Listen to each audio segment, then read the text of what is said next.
Welcome students. Today we will start a new lesson. The lesson's title is The Tale of the Vishnoi, which is written by Madhav Dhananjay Gadgil. Okay. So first about the author. Madhav Dhananjay Gadgil, born in 1942, is an Indian ecologist, academician, writer, communist, and the founder of the Center for Ecological Science. He is a recipient of the Volvo and Environment Prize. The Government of India awarded him the fourth highest civilian award of the Padma Shri in 1981 and also the Padma Bhushan in 2006. About the text. This tale is about the Bishnoi community that brought a drastic change in ecology of Marwar in Rajasthan. This area had been very dry for centuries, where trees and animals were not in a sufficient number. The Bishnois sacrificed their lives to guard the khejdi tree and did a big plantation in the area. They contributed a great deal to protect birds and animals.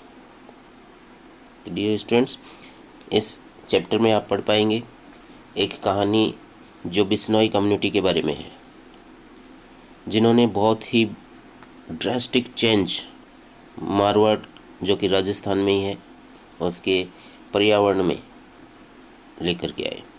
Means Marwar के पर्यावरण में जो बहुत बड़ा परिवर्तन आया वो Bishnoi community के द्वारा लाया गया। This area had been very dry for centuries. इस क्षेत्र में कई शताब्दियों तक किसी भी तरीके से पेड़ और एनिमल्स सफिशिएंट नंबर में नहीं थे। मीन्स वहाँ बहुत कमी थी। लेकिन बिश्नोईज जो कि वहाँ एक जाति है, कास्ट है,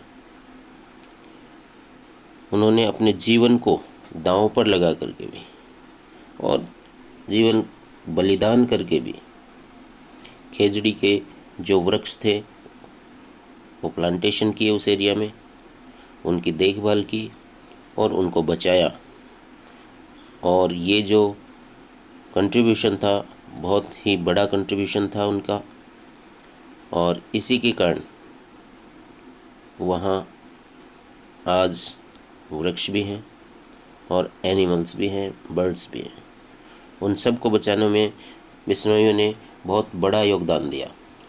तो स्टूडेंट्स, यही कहानी इस चैप्टर में हम पढ़ने वाले हैं। Chapter the tale of the Bishnois. Let's start the chapter. Today Marwar is a treeless waste of sand and rocks. Dear students, आज मारवाड़ को अगर देखें तो रेत और चट्टानों की वृक्ष विहीन जो बंजर भूमि है। The only growing things are thorny shrubs and few tufts of short and rough grass and an occasional stunted her और बबल ट्रीज। अगर देखा जाए तो यहाँ छोटी छोटी कांटे वाली जो झाड़ियाँ हैं और कोई छोटी मोटी घास के गुच्छे संयोगवश देखने को मिल सकते हैं, या इसके अलावा बबूल के कुछ वृक्ष। But incredibly you can even in this desert come across the odd village with groves of well grown khejri trees.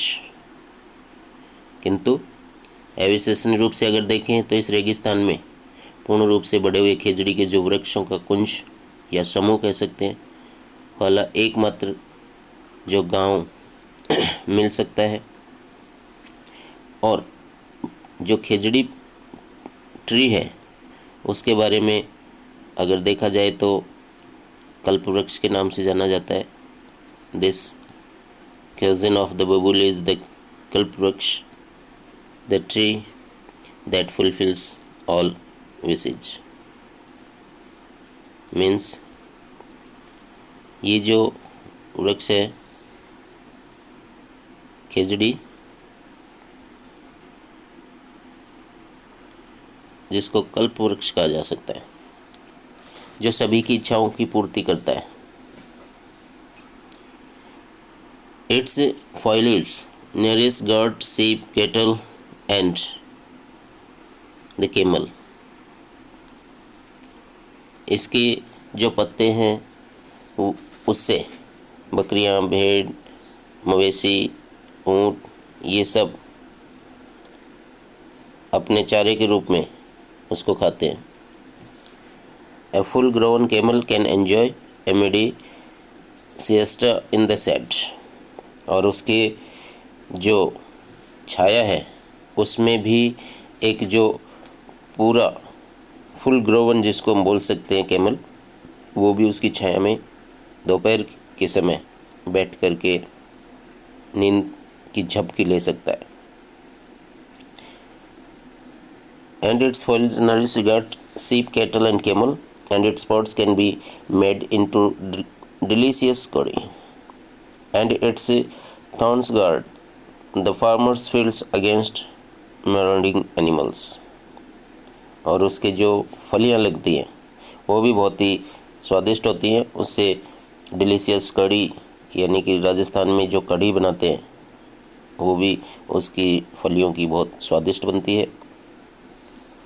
और भी बहुत से जो कटीली जो झाड़ी, उसकी जो कांटेदार जो झाड़ी होती हैं वो भी किसानों के काम आती हैं और वो उनसे खेतों के करने वाली जो बाड़ होती है वो करते हैं ताकि पशुओं से सुरक्षा की जा सके, एनिमल्स से सुरक्षा की जा सके। Once upon a time the desert of Marwar had not yet conquered the vast territory over which it holds sway today। Even though the climate was the same as it is today, the land was covered by thousands upon thousands of khejdi trees, and there was plenty of bear and care and sangri। These plains were home to thousands of antelopes, blackbucks, chinkara and nilgai, and on this bounty lived the terrible bills।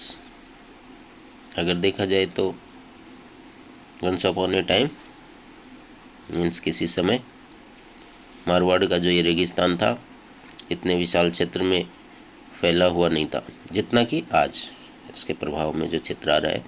यद्यपि देखा जाए तो उस समय की जलवायु भी वैसी ही थी जैसी कि आज है।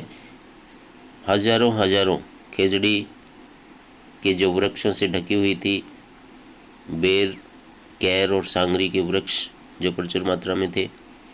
और ये जो मैदान जिसमें हजारों की संख्या में बारहसिंगे काले जो हिरण हैं, चिंकारा या नीलगाय के रहने का जो स्थान था।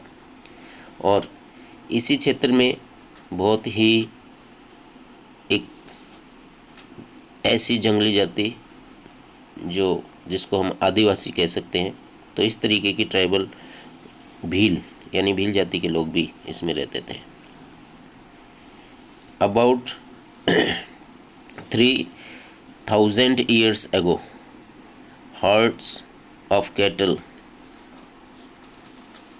keepers began to pour into Indian home India from West and Central Asia, यानी कि लगभग 3000 वर्ष पहले पश्चिम एशिया तथा मध्य एशिया से बड़ी संख्या में कुछ पशुपालक लोग भारत की तरफ आए थे and some of them spread into Marwar. उनमें से कुछ लोग मारवाड़ में आके रहने लगे। The Bhils resisted their encroachment, but the invaders had horses and superior weapons and reputation took care of wheels. In any case, the land appeared boundless and the wheels retreated a little towards the Aravalli Parvat. And the population of Marwar was on the increase. तो जैसे जैसे मारवाड़ में वो लोग फैलते गए, भीलों ने उनके आक्रमण का जो प्रतिरोध था वो भी किया, लेकिन आक्रमणकारियों के पास बहुत से हथियार भी थे, घोड़े भी थे और शीघ्र ही उन्होंने भीलों पर काबू पा लिया। फिर भी भूमि असीमित प्रतीत होती थी और भील लोग अरावली पर्वतों की ओर पीछे हट गए। मारवाड़ की जनसंख्या में वृद्धि होती गई। But centuries passed, the large herds of cattle began to affect the vegetation. The seedling and the sapling were grazed down and had little chance to grow. Invaders and the tribal Bhil found less and less to sustain themselves. And finally, the 13th century AD saw the final conquest of Bhil by the Rathod of Kannauj, Rathors of Kannauj. The Rajputs now ruled the whole of Marwar.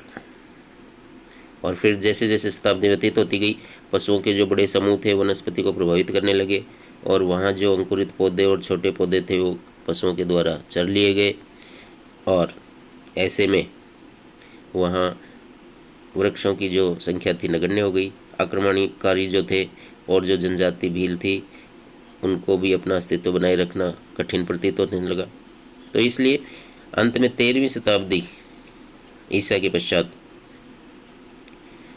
ने कन्नौज के जो राठौड़ थे उनके द्वारा भीलों पर अंतिम विजय देखी गई और अब संपूर्ण मारवाड़ जो था वो राजपूत राजाओं के